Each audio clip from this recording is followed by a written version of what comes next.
안녕하세요. 네덜란드 하면 우리에게 떠오르는 첫 번째 이미지는 꽃입니다.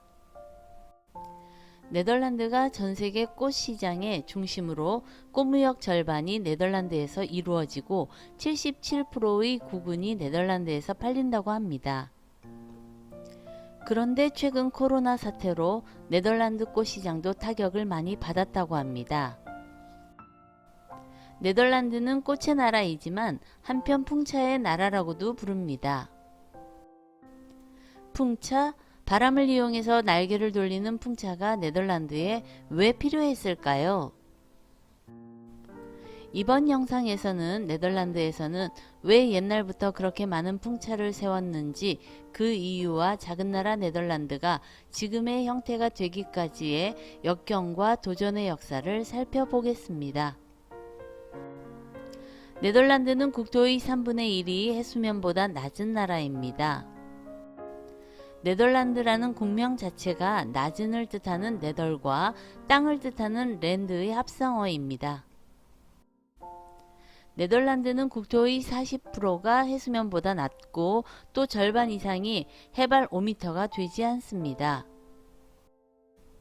제일 높은 곳이라는 벨기에와의 국경 지역인 림비르호주에 있는 발세르베르 산의 높이도 해발 321m에 불과하며 해수면보다 6.5m나 낮은 곳도 허다합니다.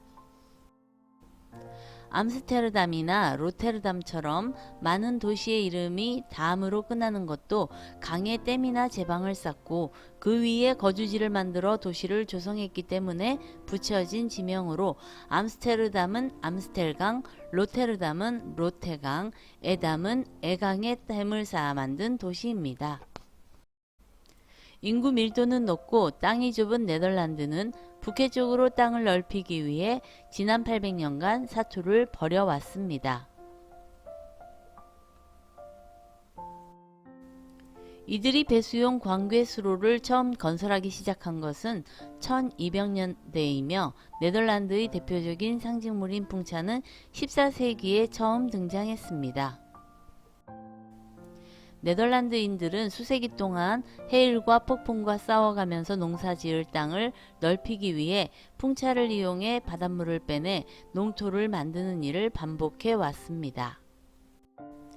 이때까지만 해도 네덜란드의 간척 사업은 주로 로테르담 남쪽에 제일란드가 있는 델타 지역에 집중됐으나 1421년 11월 18일과 19일 대규모 홍수가 발생하여 10개의 도시가 물에 잠기는 사고가 발생하면서 제방은 해안 도시의 필수 시설이 되었습니다.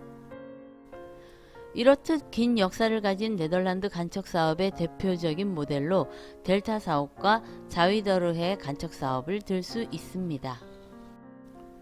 네덜란드는 1953년 10만 명의 이재민을 발생시킨 대홍수를 계기로 1958년부터 1997년까지 막대한 금액을 투입하여 남서부 삼각주 지대에 대규모 댐과 방조제를 건설하였습니다.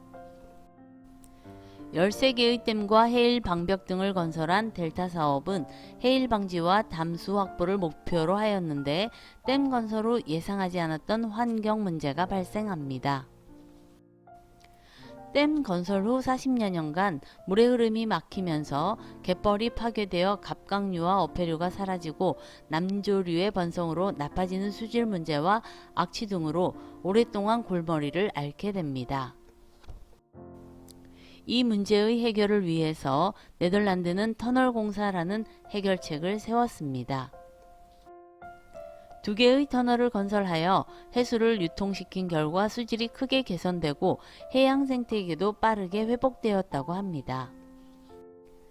물이 맑아지며 수상 스포츠를 즐기는 관광객도 증가하여 관광사업도 크게 활력이 붙게 되었습니다.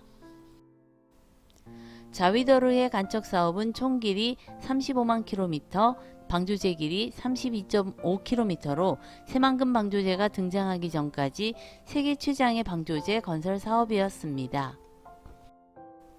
자위도르해는 원래 호수였으나 북해의 물이 넘쳐 들어와 바다가 된 곳으로 부족한 식량 문제 해결 및 농업을 육성하기 위한 목적으로 거대한 방조제를 만들어 바다를 차단하고 담수호로 만들어 현재는 에이설메이르 호수로 불리고 있습니다.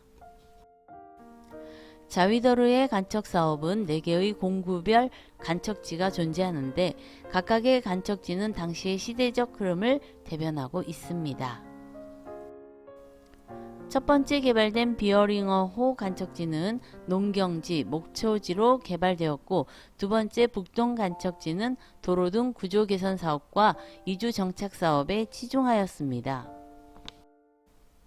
그리고 1960년대 이후 농경지 이용이 줄어들고 주거 공간과 환경 보전 지역이 증가하는 흐름에 따라 그 변화를 담은 동플레이보란트, 남플레이보란트가 세 번째, 네 번째 사업으로 실시되었습니다.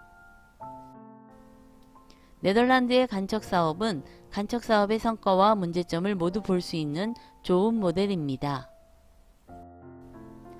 바다를 막고 땅을 넓혀 농토를 만들면 최선이라는 생각은 최근 네덜란드의 역간접 사업의 사례를 보면 개발과 자연 환경 보존의 선택에 대해 좀 더 치밀한 검토와 사고의 변환을 요구하고 있습니다. 네덜란드가 간척사업 최고의 성과 중 하나로 자랑하는 북해 이젤망과 마르크만을 막은 대제방이 있는데 그곳 간척지는 걸핏하면 홍수가 발생하고 흉년이 들었습니다. 이에 네덜란드 정부는 공단을 만들 생각에 전문기관의 환경영향평가를 의뢰했는데 생각지도 못한 평가 결과로 당황하게 됩니다. 마르크만의 간척지를 농경지로 쓰는 것보다 자연습지로 두어 자연생태 관광지로 활용하는 것이 생산성에서 1.6배 높다는 결론이 내려졌기 때문입니다. 네덜란드 정부는 물을 빼낼 필요 없이 마르크만의 50%를 국립공원으로 지정했습니다. 우리나라 역시 간척 사업을 활발하게 진행하고 있습니다. 새만금 지역의 33.9km의 세계 최장의 방조제를 축조하여 다양한 산업 육성의 터를 마련하고자 계획 추진하고 있습니다. 네덜란드 간척 사업을 세밀하게 검토하고 참고해서 부디 세계적인 훌륭한 성공 사례를 만들기를 기원합니다.